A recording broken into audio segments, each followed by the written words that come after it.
코로나19를 거치면서 사람들이 새삼 깨달은 것은 복지제도의 효용과 필요성입니다.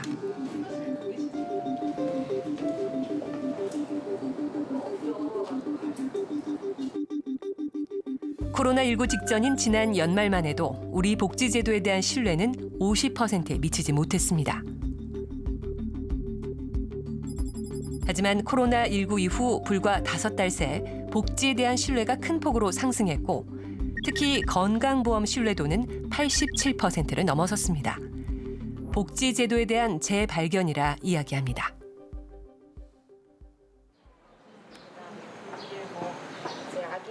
이번 코로나19 사태를 겪으면서 건강보험의 중요성을 절실히 느꼈다는 30대 중국어 강사를 만났습니다. 그는 출산을 앞둔 지난 2월 코로나19 확진 판정을 받았습니다. 저랑 같이 식사를 했던 분이 확진 판정을 받았다고 해서 제가 임산부 나서 아무래도 면역력이 약하니까 혹시라도 감염됐을 위험이 있을 것 같아서 그래서 의료원에 찾아가서 검사를 받았어요. 2달 가까이 집과 병원을 오가며 치료를 받은 끝에 다행히 완치됐고 아기도 건강하게 태어났습니다. 원래 예정일보다 한 10일 정도 주산을 했는데 그랬는데 되게 그래도 거의 엄청 우리 아가로 태어났어요. 18일 동안 입원 치료를 받고 퇴원한 그에게 청구된 진료비는 460만 원이 넘습니다. 이 중 환자가 지불한 건 서류 발급비 3천 원뿐. 400만 원은 국민건강보험에서 지급됐고 환자가 내야 하는 66만 원은 정부와 지자체가 냈습니다. 감염병은 감염병 예방법에 따라 국가와 지자체가 치료비를 부담합니다. 갑자기 코로나가 걸려가 되게 당황하지만 또 이거를 만약 본인 부담하라고 다 전액을 부담하려면 많이 부담이 컸을 텐데 또 이렇게 국가에서랑 또 공단에서 이렇게 지원을 해줘가지고 또 이렇게 치료를 받을 수 있어서 참 좋고 참 감사하고.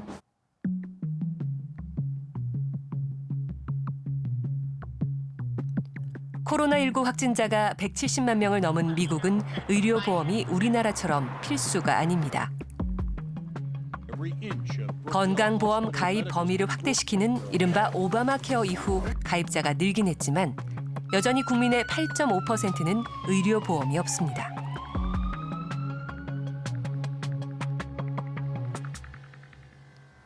미국 매사추세츠에 사는 코로나19 확진자도 의료보험 없이 병원 치료를 받았습니다. 자신의 SNS에 치료비 내역을 공개했는데 청구액이 무려 34,900달러. 우리 돈으로 4천만 원이 넘습니다.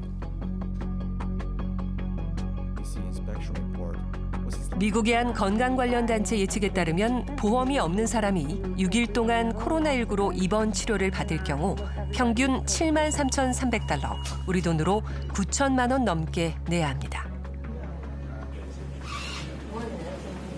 그러니까 국민들 입장에서는 병의 그 예방과 치료에서 전혀 경제적인 돈 걱정을 하지 않은 거거든요.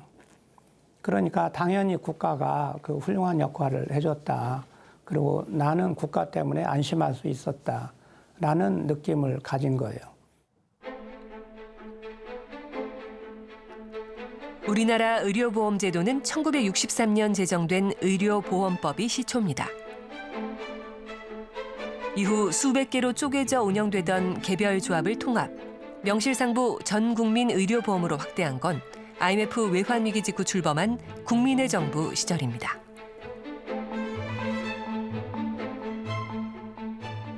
우리나라 복지제도에 상당히 많은 씨앗을 박정희 정부 때 뿌렸어요. 그거를 구체화하고 틀을 잡은 건 김대중 정부 때예요.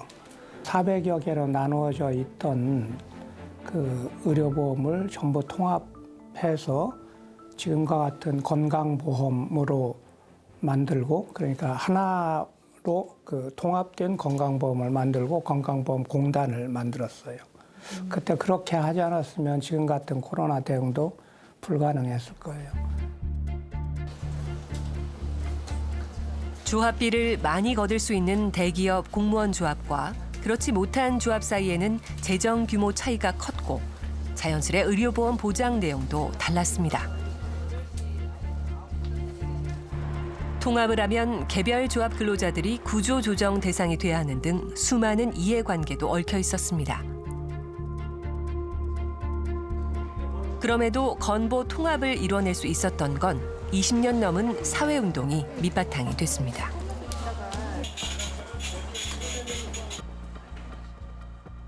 여러 개의 조합으로 나누어져 있으면 부자들과 가난한 사람들 사이에 그 상부상조가 되지 않는다.